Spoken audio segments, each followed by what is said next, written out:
Okay, question 10 is about trigonometry, and we use SOHCAHTOA here. And we have an angle involved, and it's a right angle triangle, so it's SOHCAHTOA. So let's spell that out first. S-O-H-C-A-H-T-O-A.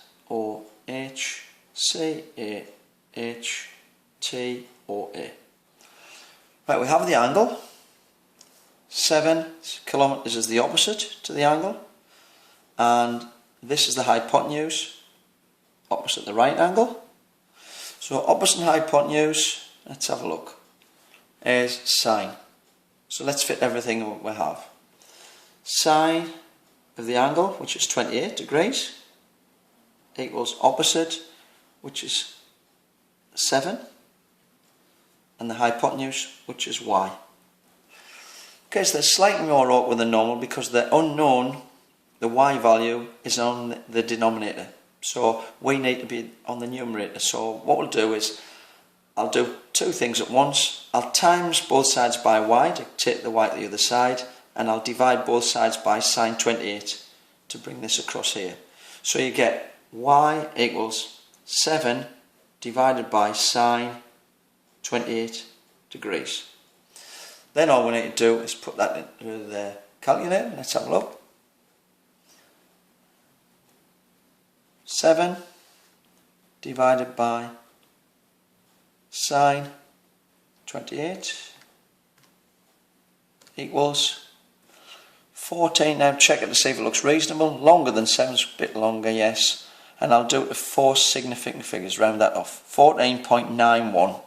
So 14.91 kilometres. Okay, the second part, question 11 here. A sphere has a radius of x centimetres, so I'll do a little sketch there. X. And a hemisphere has a radius of y. So, there, like that. Radius of y. The shapes have equal volumes.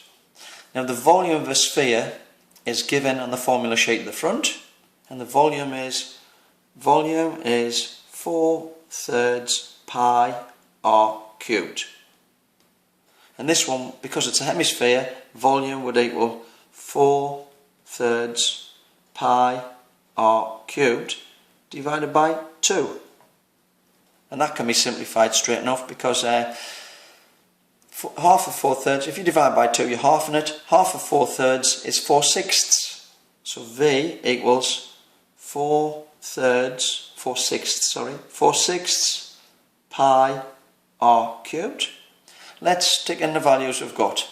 In the first one, the radius was x, so we've got V equals 4/3 pi x cubed.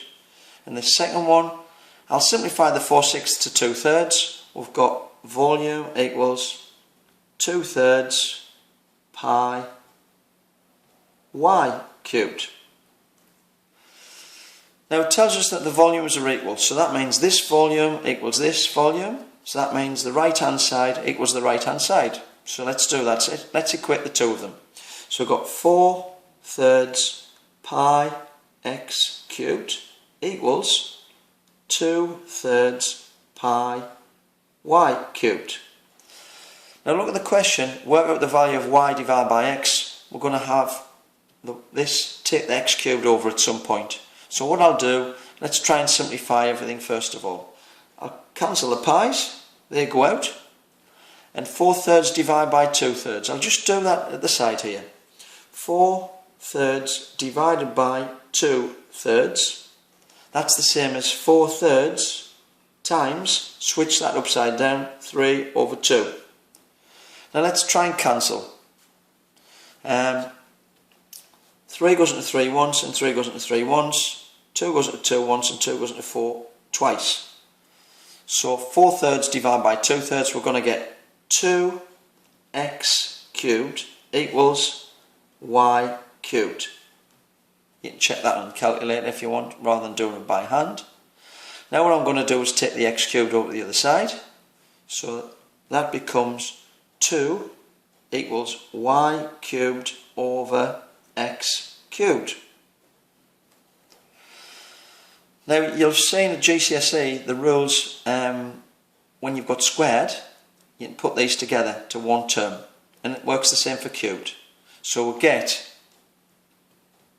2 equals y over x all cubed. Now the opposite of cubing something is cube root. So I've got cube root this, cube root the other side. So I've got cube root of 2 equals y over x. Now the question asks us to give it in the form a to the power of a third, where a is an integer. Now cube root is the power of a third. So we've got y over x is 2 to the power of 1/3, because that's cube root. That's it.